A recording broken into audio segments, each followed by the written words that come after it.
जय श्री कृष्ण भक्तों, प्रेम से बोलिए जय श्री हरि विष्णु। सत्यनारायण कथा सुनने से सभी मनोकामनाएं पूरी होती है। स्कंद पुराण के मुताबिक सत्यनारायण भगवान विष्णु का स्वरूप है।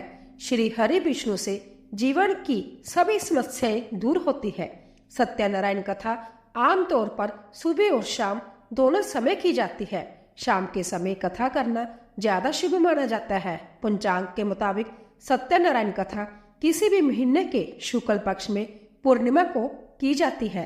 इस कथा की महिमा को भगवान सत्यनारायण ने अपने मुख से देवऋषि नारद को बताया है। पूर्णिमा के दिन इस कथा को सुनने का विशेष महत्व है। कल युग में इस व्रत कथा को सुनना बहुत प्रभावशाली माना गया है। श्री सत्यनारायण कथा। इस दिन भक्त पूर्णिमा व्रत रखकर लक्ष्मी नारायण श्री सत्यनारायण की पूजा कर सकते हैं। मान्यता है कि ऐसे शुभ दिन पर इस व्रत और कथा से जीवन में कभी भी आर्थिक तंगी या कष्ट नहीं आते हैं। हिंदू धार्मिक मान्यता के अनुसार भगवान सत्यनारायण व्रत करने से और कथा सुनने से पुण्य फल प्राप्त होता है। श्री सत्यनारायण पूजा भगवान नारायण का आशीर्वाद लेने के लिए की जाती है, जो भगवान विष्णु के रूपों में से एक है। इस रूप में भगवान को सत्य का अवतार माना जाता है। हालांकि सत्यनारायण पूजा करने के लिए कुछ निश्चित दिन नहीं है, लेकिन पूर्णिमा के दौरान इसे करना बेहद शुभ माना जाता है। तो भक्तों, चलिए शुरू करते हैं इस पावन और पुण्यदायिनी सत्यनारायण पूजा और व्रत की पौराणिक कथा। बोलिए सत्यनारायण भगवान की जय। पौराणिक कथा के अनुसार एक बार नारद जी ने भगवान विष्णु से कहा कि हे भगवान, पृथ्वी पर सभी लोग बहुत दुखी नजर आ रहे हैं, इसका कोई उपाय नहीं है। इस पर भगवान विष्णु ने कहा कि सत्यनारायण का व्रत करने से सबके कष्ट दूर हो जाते हैं। उन्होंने कहा कि जो भी सत्य को ईश्वर समझकर उसकी पूजा करेगा, उसके सारे पाप कट जाएंगे और उसे शुभ फल की प्राप्ति होगी। श्री सत्यनारायण कथा प्रथम अध्याय। एक समय की बात है, नैमिषारण्य तीर्थ में शौनक आदि 88,000 ऋषियों ने भी श्री सूत जी से पूछा, हे प्रभु, इस कलयुग में वेद विद्या रहित मनुष्य को प्रभु भक्ति किस प्रकार मिल सकती है तथा उनका उद्धार कैसे होगा? हे मुनि श्रेष्ठ, कोई ऐसा तप बताइए जिससे थोड़े समय में ही पुण्य मिले और मनोवांछित फल भी मिल जाए। इस प्रकार की कथा सुनने की हम इच्छा रखते हैं। सर्वशास्त्रों के ज्ञाता सूत जी बोले, हे वैष्णवों में पूज्य, आप सभी ने प्राणियों के हित की बात पूछी है, इसीलिए मैं एक ऐसे श्रेष्ठ व्रत को आप लोगों को बताऊंगा जिसे नारद जी ने लक्ष्मी नारायण जी से पूछा था और लक्ष्मीपति ने मुनि श्रेष्ठ नारद जी से कहा था। आप सब इसे ध्यान से सुनिए। एक समय की बात है, जोगिराज नारद जी दूसरों के हित की इच्छा लिए अनेकों लोकों में घूमते हुए मृत्यु लोक में आ पहुंचे, जहां उन्होंने अनेक योनियों में जन्मे प्राय सभी मनुष्यों को अपने कर्मों द्वारा अनेकों दुखों से पीड़ित देखा। उनका दुख देख नारद जी सोचने लगे कि कैसा जतन किया जाए जिसके करने से निश्चित रूप से मानव के दुखों का अंत हो जाए। इसी विचार पर मनन करते हुए वह विष्णु लोक में गए। वहां वह देवों के ईश भगवान नारायण की स्तुति करने लगे, जिनके हाथों में शंख, चक्र, गदा और पद्म थे, गले में वरमाला पहने हुए थे। स्तुति करते हुए नारद जी बोले, हे भगवान, आप अंतर शक्ति से संपन्न हैं। मन तथा वाणी भी आपको नहीं पा सकती है। आपका आदि, मध्य तथा अंत नहीं है। निर्गुण स्वरूप सृष्टि के कारण भक्तों के दुख को दूर करने वाले आपको मेरा नमस्कार है। नारद जी की स्तुति सुन विष्णु भगवान बोले, हे मुनि श्रेष्ठ, आपके मन में क्या बात है? आप किस काम के लिए पधारे हैं, उसे निष्कोच कहो। इस पर नारद मुनि बोले कि मृत्यु लोक में अनेक योनियों में जन्मे मनुष्य अपने कर्मों के द्वारा अनेकों दुख से दुखी हो रहे हैं। हे नाथ, आप मुझ पर दया रखते हैं तो बताइए कि वो मनुष्य थोड़े प्रायश्चित से ही अपने दुखों से कैसे छुटकारा पा सकते हैं। श्री हरि बोले, हे नारद, मनुष्य की भलाई के लिए तुमने बहुत अच्छी बात पूछी है, जिसके करने से मनुष्य मोह से छूट जाता है। वह बात मैं कहता हूँ, उसे सुनो। स्वर्ग लोक में मृत्युलोक दोनों में एक दुर्लभ उत्तम व्रत है जो पुण्य देने वाला है। आज प्रेम वश होकर मैं उसे तुमसे कहता हूँ। श्री सत्यनारायण भगवान का यह व्रत अच्छी तरह विधान पूर्वक करके मनुष्य तुरंत ही जहाँ सुख भोग कर मरने पर मोक्ष पाता है। श्री हरि के वचन सुन नारद जी बोले कि उस व्रत का फल क्या है और उसका विधान क्या है। यह व्रत किसने किया था, इस व्रत को किस दिन करना चाहिए, सभी कुछ विस्तार से बताइए। नारद की बात सुनकर श्री हरि बोले, दुख व शोक को दूर करने वाला यह व्रत सभी स्थानों पर विजय दिलाने वाला है। मानव को भक्ति व श्रद्धा के साथ शाम को श्री सत्यनारायण की पूजा धर्मपरायण होकर ब्राह्मण व बंधु के साथ करनी चाहिए। भक्ति भाव से ही नवेद, केले का फल, घी, दूध और गेहूं का आटा सवाया ले गेहूं के स्थान पर साठी का आटा, शक्कर तथा गुड़ लेकर वह सभी भक्षण योग्य पदार्थों को मिलाकर भगवान का भोग लगाइए। ब्राह्मणों सहित बंधु बांधवों को भी भोजन कराएं। उसके बाद संभव भोजन करे, भजन कीर्तन के साथ भगवान की भक्ति में लीन हो जाए। इस तरह से सत्यनारायण भगवान का यह व्रत करने पर मनुष्य की सारी इच्छाएं निश्चित रूप से पूरी होती है। इस कलिकाल अर्थात कलयुग में मृत्यु लोक में मोक्ष का यही एक सरल उपाय बताया गया है। इति श्री सत्यनारायण व्रत कथा का प्रथम अध्याय संपूर्ण। श्रीमन नारायण नारायण नारायण बजमन नारायण नारायण नारायण। श्री सत्यनारायण भगवान की जय। श्री सत्यनारायण कथा द्वितीय अध्याय। सूत जी बोले, हे ऋषियों, जिसने पहले समय में इस व्रत को किया था उसका इतिहास कहता हूँ, ध्यान से सुनो। सुंदर काशीपुरी नगरी में एक अत्यंत निर्धन ब्राह्मण रहता था। भूख प्यास से परेशान वह धरती पर घूमता रहता था। ब्राह्मणों से प्रेम करने वाले भगवान ने एक दिन ब्राह्मण का वेश धारण कर उसके पास जाकर पूछा, हे विप्र, नित्य दुखी होकर तुम पृथ्वी पर क्यों घूमते हो? दीन ब्राह्मण बोला, मैं निर्धन ब्राह्मण हूँ, भिक्षा के लिए धरती पर घूमता हूँ। हे भगवान, यदि आप इसका कोई उपाय जानते हो तो बताइए। वृद्ध ब्राह्मण कहता है कि सत्यनारायण भगवान मनोवांछित फल देने वाले हैं, इसीलिए तुम उनका पूजन करो। इसे करने से मनुष्य सभी दुखों से मुक्त हो जाता है। वृद्ध ब्राह्मण बनकर आए सत्यनारायण भगवान उस निर्धन ब्राह्मण को व्रत का सारा विधान बताकर अंतर्धान हो गए। ब्राह्मण मन ही मन सोचने लगा कि जिस व्रत को वृद्ध ब्राह्मण करने को कह गया है मैं उसे जरूर करूंगा। यह निश्चय करने के बाद उसे रात में नींद नहीं आई। वह सवेरे उठकर सत्यनारायण भगवान के व्रत का निश्चय कर भिक्षा के लिए चला गया। उस दिन निर्धन ब्राह्मण को भिक्षा में बहुत धन मिला, जिससे उसने बंधु बांधवों के साथ मिलकर श्री सत्यनारायण भगवान का व्रत संपन्न किया। भगवान सत्यनारायण का व्रत संपन्न करने के बाद वह निर्धन ब्राह्मण सभी दुखों से छूट गया और अनेक प्रकार की संपत्तियों से युक्त हो गया। उसी समय से यह ब्राह्मण हर माह इस व्रत को करने लगा। इस तरह से सत्यनारायण भगवान के व्रत को जो मनुष्य करेगा वह सभी प्रकार के पापों से छूटकर मोक्ष को प्राप्त होगा।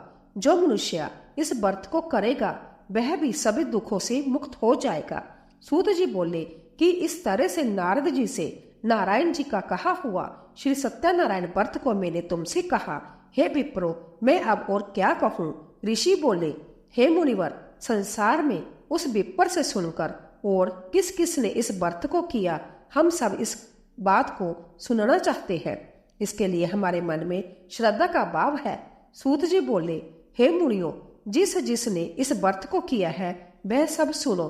एक समय वही विप्र धन व ऐश्वर्य के अनुसार अपने बंधु बांधवों के साथ इस व्रत को करने को तैयार हुआ। उसी समय एक लकड़ी बेचने वाला बूढ़ा आदमी आया और लकड़ियां बाहर रखकर अंदर ब्राह्मण के घर में गया। प्यास से दुखी वह लकड़हारा उनको व्रत करते देख विप्र को नमस्कार कर पूछने लगा कि आप ये क्या कर रहे हैं तथा इसे करने से क्या फल मिलेगा, कृपया मुझे भी बताइए। ब्राह्मण ने कहा कि सब मनोकामनाओं को पूरा करने वाला यह सत्यनारायण भगवान का व्रत है। इनकी कृपा से ही मेरे घर में धन धान्य आदि की वृद्धि हुई है। विप्र से सत्यनारायण व्रत के बारे में जानकर लकड़हारा बहुत प्रसन्न हुआ। चरनामत लेकर वह प्रसाद खाने के बाद वह अपने घर गया। लकड़हारे ने अपने मन में संकल्प किया कि आज लकड़ी बेचने से जो धन मिलेगा उसी से श्री सत्यनारायण भगवान का उत्तम व्रत करूंगा। मन में इस विचार को ले बूढ़ा आदमी सिर पर लकड़ियां रख उस नगर में बेचने गया जहां धनी लोग ज्यादा रहते थे। उस नगर में उसे अपनी लकड़ियों का दाम पहले से 4 गुना अधिक मिलता है। बूढ़ा प्रसन्नता के साथ दाम लेकर केले, शक्कर, घी, दूध, दही और गेहूं का आटा ले और सत्यनारायण भगवान के व्रत की अन्य सामग्रियां लेकर अपने घर गया। वहां उसने अपने बंधु बांधवों को बुलाकर विधि विधान से सत्यनारायण भगवान का पूजन और व्रत किया। इस व्रत के प्रभाव से वह बूढ़ा लकड़हारा धन, पुत्र आदि से युक्त होकर संसार के समस्त सुख भोग अंतकाल में बैकुंठ धाम चला गया। इति श्री सत्यनारायण व्रत कथा का 2य अध्याय संपूर्ण। श्रीमन नारायण नारायण नारायण भजवन नारायण नारायण नारायण। श्री सत्यनारायण भगवान की जय। श्री सत्यनारायण कथा 3 अध्याय। सूत जी बोले, हे श्रेष्ठ मुनियों, अब आगे की कथा कहता हूँ। पहले समय में उल्का मुख नाम का एक बुद्धिमान राजा था। वह सत्य वक्ता और जितेंद्रिय था। प्रतिदिन देव स्थानों पर जाता और निर्धनों को धन देकर उनके कष्ट दूर करता था। उसकी पत्नी कमल के समान मुख वाली तथा सती साध्वी थी। भद्रशिला नदी के तट पर उन दोनों ने श्री सत्यनारायण भगवान का व्रत किया। उसी समय साधु नाम का एक वेश्या आया।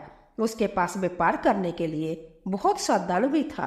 राजा को व्रत करते देखकर वह विनय के साथ पूछने लगा, हे राजन, भक्ति भाव से पूर्ण होकर आप यह क्या कर रहे हैं? मैं सुनने की इच्छा रखता हूँ, तो आप मुझे बताइए। राजा बोला, हे साधु, अपने बंधु बांधवों के साथ पुत्रादि की प्राप्ति के लिए एक महाशक्तिमान श्री सत्यनारायण भगवान का व्रत व पूजन कर रहा हूँ। राजा के वचन सुन साधु आदर से बोला, हे राजन, मुझे इस व्रत का सारा विधान कहिए। आपकी कथा अनुसार मैं भी इस व्रत को करूंगा। मेरी भी संतान नहीं है और इस व्रत को करने से निश्चित रूप से मुझे संतान की प्राप्ति होगी। राजा से व्रत का सारा विधान सुन व्यापार से निवृत्त हो वह अपने घर गया। साधु वेश्या ने अपनी पत्नी को संतान देने वाले इस व्रत का वर्णन कह सुनाया और कहा कि जब मेरी संतान होगी तब मैं इस व्रत को करूंगा। साधु ने इस तरह के वचन अपनी पत्नी लीलावती से कहे। एक दिन लीलावती पति के साथ आनंदित हो संसारिक धर्म में प्रवृत्त होकर सत्यनारायण भगवान की कृपा से गर्भवती हो गई। 10वें महीने में उसके गर्भ से एक सुंदर कन्या ने जन्म लिया। दिन दिन वह ऐसे बढ़ने लगी जैसे कि शुक्ल पक्ष का चंद्रमा बढ़ता है। माता पिता ने अपनी कन्या का नाम कलावती रखा।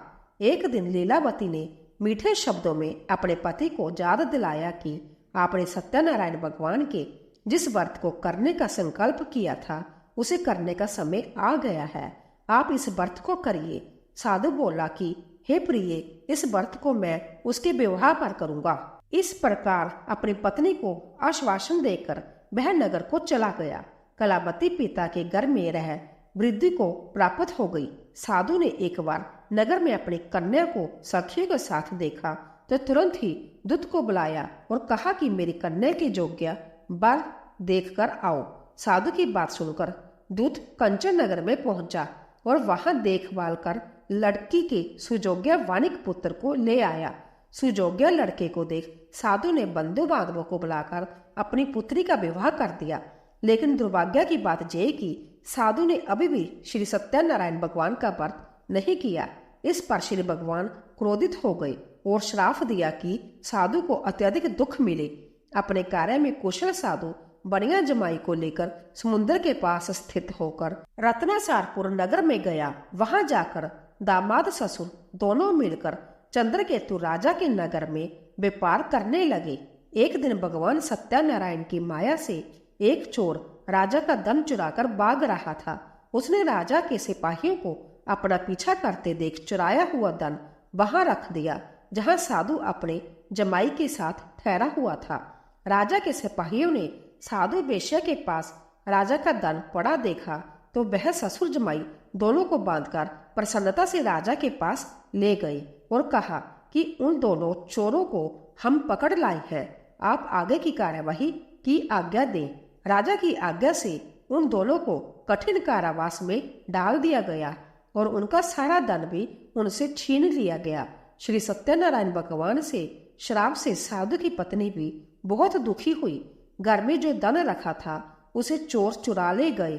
शारीरिक तथा मानसिक पीड़ा व भूख प्यास से अति दुखी हो अन्न की चिंता में कलावती ब्राह्मण के घर गई। वहां उसने श्री सत्यनारायण भगवान का व्रत होते देखा। फिर कथा भी सुनी। वह प्रसाद ग्रहण कर रात को घर वापिस आई। माता ने कलावती से पूछा कि हे पुत्री, अब तक तुम कहाँ थी? तेरे मन में क्या है?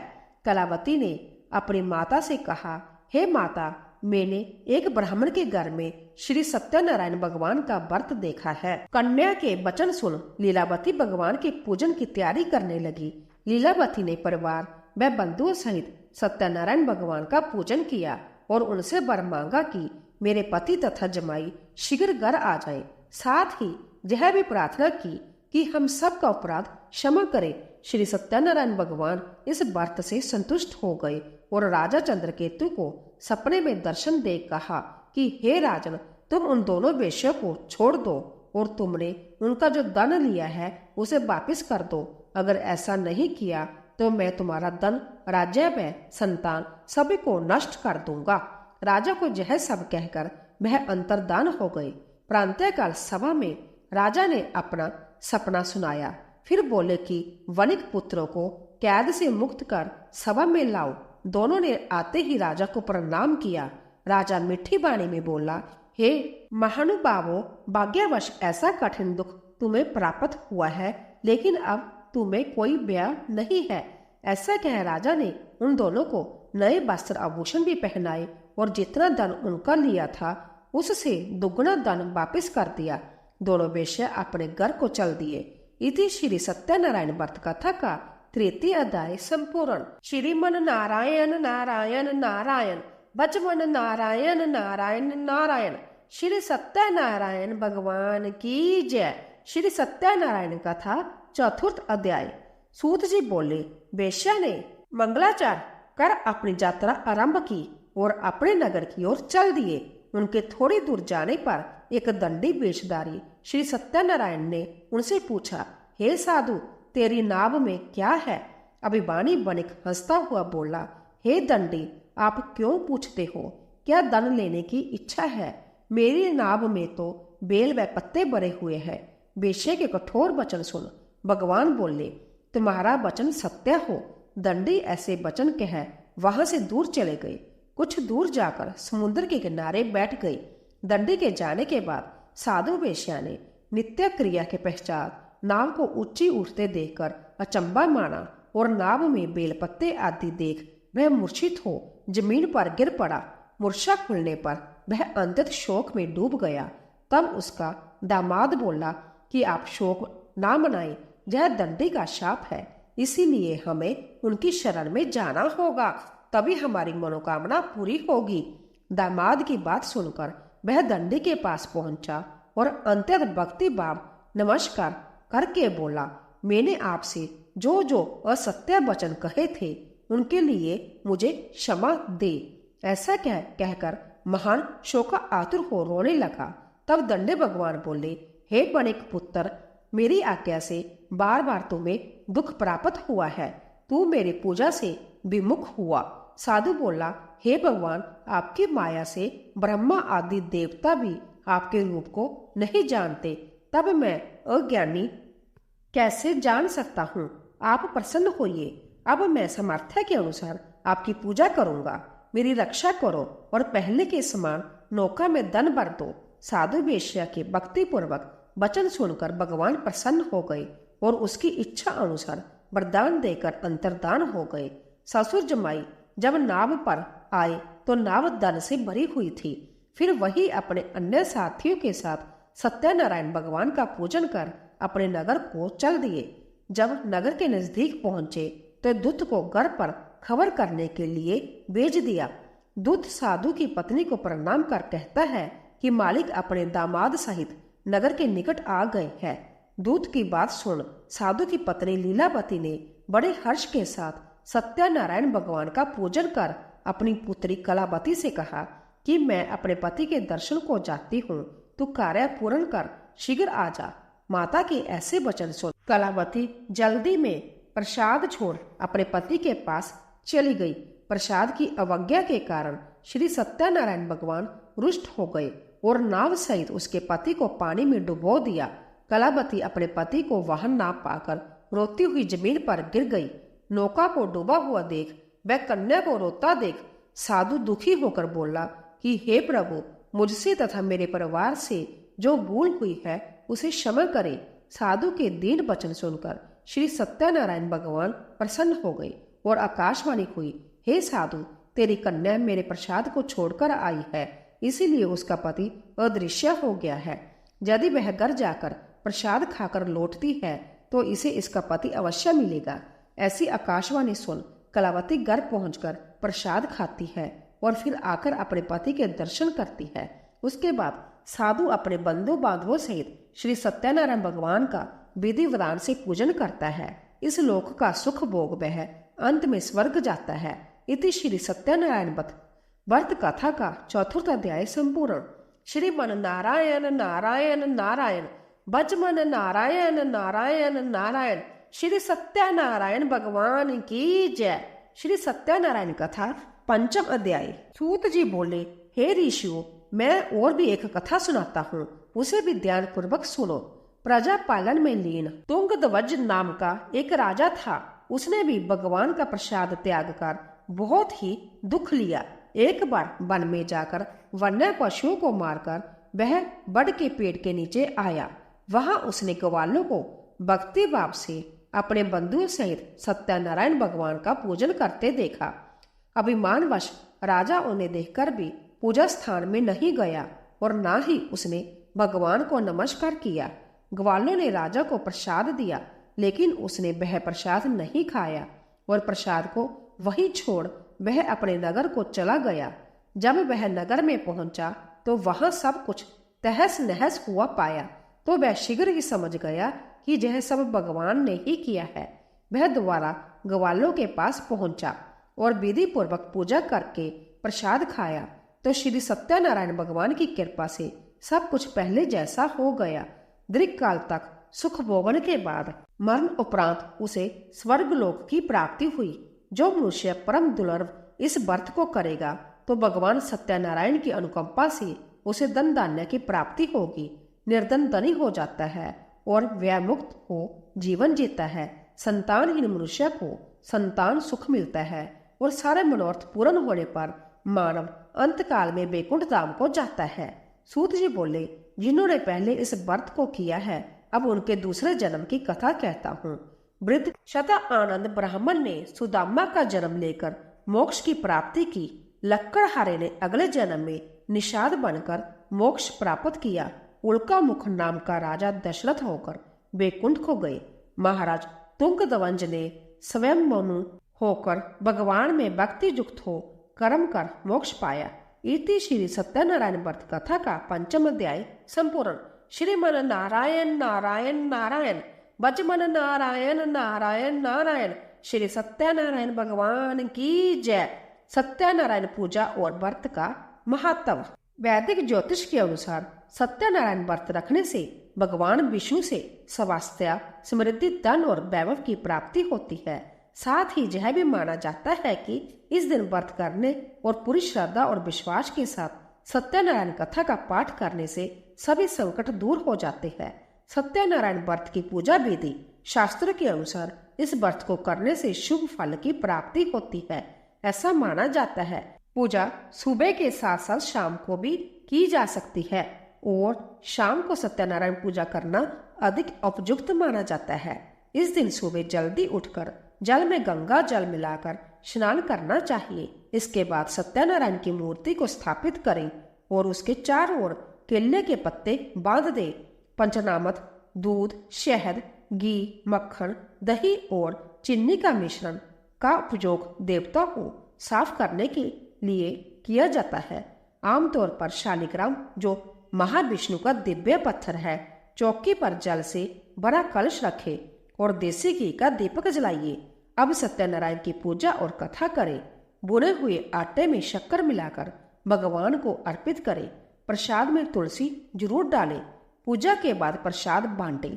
पूजा एक आरती के साथ समाप्त होती है, जिसमें भगवान की छवि या देवता के चारों ओर कपूर से जलाई गई एक छोटी सी आग की परिक्रमा होती है। आरती के बाद व्रतियों को पंचामृत और प्रसाद ग्रहण करना होता है। व्रती पंचामृत से व्रत तोड़ने के बाद प्रसाद ग्रहण कर सकते हैं। प्रेम से बोलिए जय श्री हरि विष्णु। ऐसे ही और भी रोचक और आध्यात्मिक वीडियो के लिए चैनल को सब्सक्राइब कर लें। दोस्तों, आपको यह कथा कैसी लगी कृपया कमेंट करके जरूर बताइए। वीडियो पसंद आया हो तो लाइक करें और अपने दोस्तों के साथ शेयर करें। कमेंट बॉक्स में जय श्री कृष्ण लिखना ना भूलें। फिर मिलते हैं एक और दिलचस्प वीडियो के साथ। धन्यवाद। जय श्री कृष्ण।